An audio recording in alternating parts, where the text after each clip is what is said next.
জিন্দাবাদ জিন্দাবাদ।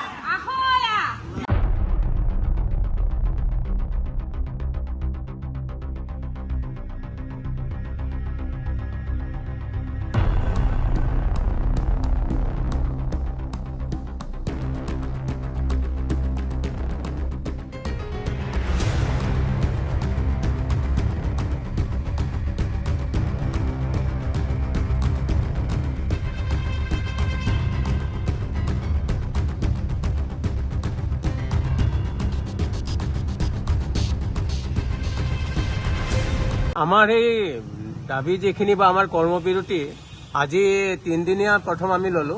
তাৰপিছত আমাৰ চেণ্ট্ৰেল কমিটিৰ সিদ্ধান্ত মতে আমি আগুৱাই যাম। তেওঁলোকে যেনেকুৱা কৈ থাকিব আমি তেনেকুৱা কৰিম, কিন্তু সংগ্ৰাম আমাৰ চলি থাকিব। কাৰণ আমাৰ দাবীসমূহ হ'ল আমি NHM এমপ্লয়ী হৈ পেলাই আমি যিখিনি কাম কৰি আছো, সমান কাম সমানভাৱে আমি কৰি আছো। চৰকাৰে যেতিয়া যি আঁচনি দিছে আমি অত্যন্ত অনেষ্টলি সব আঁচনিখিনি আমি মেইনটেইন কৰি আছো। আমাৰ কৰ্মচাৰী য'তে যি নিয়োগ দিছে চবে অনেষ্টলি সততাৰে আমাৰ কাম নিষ্ঠা সহকাৰে কামখিনি কৰি গৈ আছে। কিন্তু অতি দুখেৰে ক'বলগীয়া হৈছে যে আজিলৈকে চৰকাৰে আমাৰ বিষয়ে কোনো চিন্তা ভাৱনাই কৰা নাই। আমি ইমান তেওঁলোকৰ লগ ধৰিছোঁ, যেতিয়াই লগ ধৰোঁ তেওঁলোকে আপোনালোকৰতো দাবী এইটো চেণ্ট্ৰেল গভৰ্ণমেণ্টৰ স্কিম, এইটো আমাৰ স্কিম নহয়, গতিকে আমি এইটো ৰাখিব নোৱাৰোঁ, আমি দিম আপোনালোকক।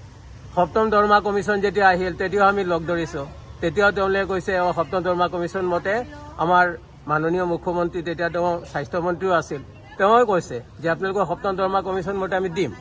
কিন্তু আজিলৈকে সপ্তম দৰমহা কমিশ্যনটো বাদ দিয়কচোন, আমি বছৰীয়া যিটো বোনাছ পাওঁ, ৰয়েলটি বোনাছ, আমি এপ্ৰাইজেল দি পেলাই যিটো বোনাছ হয় সেই বোনাছখিনিও তেওঁলোকে সম্পূৰ্ণ আদায় নিদিয়ে। আমি 6 মাহে পাওঁ, আমাৰ তেওঁলোকৰ হাতত আমাৰ বছৰ 6 মাহ হয়, 12 মাহ নহয় তেওঁলোকৰ 6 মাহ, সদায় আমাক 6 মাহে দি আছে। আজি 2-3 বছৰৰ পৰা আমি সমানে দেখি আছোঁ, আমাৰ 6 মাহ আদায় দিয়ে, 6 মাহ থাকি যায়।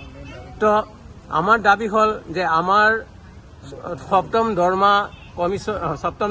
দৰমহা কমিশ্যন মতে আমাৰ দৰমহাখিনি আদায় দিয়ক।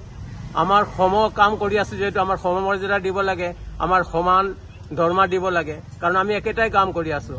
আমি আমাৰ প্ৰধানমন্ত্ৰীয়ে কৈ আছে যে কাম সমান দৰমহাও সমান, আমি চবেই পাম। কিন্তু আমাৰ অসমত কিন্তু এইখিনি আমি বঞ্চিত হৈ আছোঁ। কিলে বঞ্চিত হৈ আছোঁ নাজানো, আমিতো কামত একো হেৰি কৰা নাই, কত সমানে চবে কাম কৰি আছোঁ। যেতিয়াই যি আঁচনি আহি আছে কোনো আঁচনিত আমি কোনো কৰা নাই। গতিকে আমাৰ চৰকাৰৰ ওচৰত বিশেষ নিবেদন যে মহাশয় আমাৰ দাবীখিনি আপুনি সততাৰে আপুনি অত্যন্ত যত্ন সহকাৰে আমাৰ দাবীখিনি আপুনি চিন্তা ভাৱনা কৰক, কনচিডাৰ কৰক, আৰু আমি যাতে আমাৰ উদ্যম লৈ পেলাই আমি যাতে সমানে কাম কৰি যাব পাৰোঁ সেইখিনি আপুনি আপোনাৰ তৰফৰ পৰা যিমান যি ব্যৱস্থা কৰে আমাক উৎসাহ দিয়ক, আমি কাম কৰি যাওঁ, আমাৰ কাম কৰাত কোনো আপত্তি নাই। কিন্তু আপোনালোকৰ পৰা যে আমি সঁহাৰি নাপাওঁ এইটোৱে আমাৰ দুখ। গতিকে আমি যিখিনি দৰমহা পাওঁ, আমাৰ বহুত কৰ্মচাৰী আছে মাহিলী যিখিনি পায় সেইখিনি 15 দিনতে তেওঁলোকৰ শেষ হৈ যায়। 15 দিন তেওঁলোকে চলাবই গৈ পেলাই বহুত দিগদাৰ পায়, কাৰণ তেওঁলোকৰ প্ৰত্যেকৰে সংসাৰ আছে। গতিকে আমাৰ মুখ্যমন্ত্ৰী, আমাৰ মাননীয় মুখ্যমন্ত্ৰী এবং আমাৰ স্বাস্থ্যমন্ত্ৰী ওচৰত আমাৰ বিশেষ নিবেদন যে অত্যন্ত মৰমেৰে যদি আপোনালোকে এইখিনি আমাৰ চিন্তা ভাৱনা কৰে তেতিয়া আমি নিশ্চয় সুখী হ'ম। যি 3 দিনে আমাৰ ডিষ্ট্ৰিক্ট কমিটি বা চেণ্ট্ৰেল কমিটিৰ মৰ্মে নিৰ্দেশ মৰ্মে আমি আজি 3 দিনীয়া কৰ্মসূচী শেষ কৰি পেলাই আমি আমাৰ সমজিলা আয়ুক্তৰ ওচৰত আমি মেমৰেণ্ডাম দিম।